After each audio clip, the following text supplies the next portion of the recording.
Our next guest is inspiring people worldwide to embrace their best self. It's not only the name of his New York Times best-selling book, it's also his life mantra.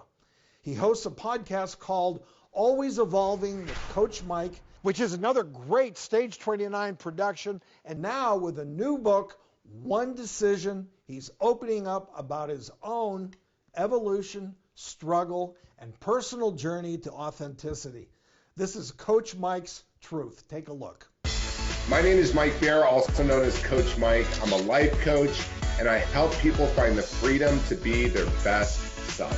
Sometimes you have to create a purpose and go, I'm just going to do it. I'm going to do this new purpose called living a bigger life. When I was younger, I struggled with being gay, so that confusion really led me down a path where I was self-destructive. I was addicted to drugs. In the end, it was crystal meth. In my high school years, I was extremely popular. I went with the homecoming queen, who was the most attractive girl. I was captain of the basketball team, a team ranked top 25 in the country. I was vice president, but I was unhappy. I knew I was attracted to the same sex. I thought it was a phase. Then when I realized it wasn't a phase, I was like, oh my God, Mike, you're gay. And look, being gay was not cool. People would say, oh, that's so gay, or you're acting like a fag. In high school, in religion class, there was a course about how being gay was a sin, and so I was graded whether or not I believed being gay was a sin. I just thought I was wrong or bad or awful. I just would beat myself up. That led to ecstasy, nitrous oxide, cocaine, ketamine, acid, crystal meth. I was really searching for a way to get comfortable in my own skin.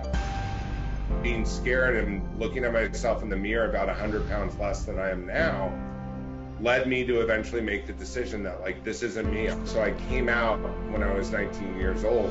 Look, I've been through pain. I've been extremely lost. I'm sharing this because I want to help others be more of their best selves and be honest with themselves and realize that they can be themselves. Coach Mike joins us today from Los Angeles. Thanks so much for being here. Thank you, Dr. Orton and Dr. Nita.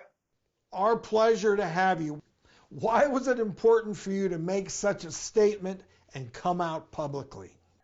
I wanted to share part of this aspect of my life because, as you saw in the video, I wasn't always happy. I really was an unhappy person, and that's why I got addicted to drugs and really hated myself.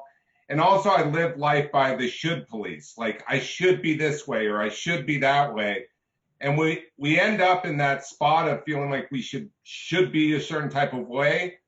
I just think we're miserable. So I really wanted to help other people feel more free.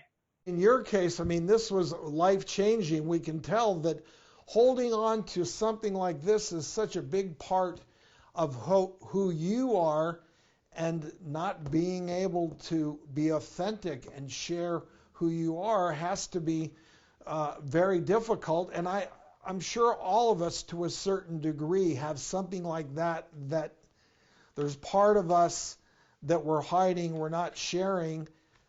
We probably would feel better if we shared it. So on that note, what advice do you have for someone who's hiding a part of themselves and feels that maybe sharing that would help them?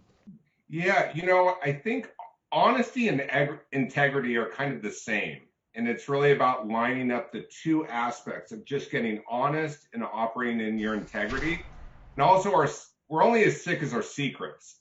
So when we keep secrets, that's when we feel shame. That's when we start to really be paranoid. That's when we get imposter syndrome and everything else. So it's just really about not keeping any secrets and really getting out of fear.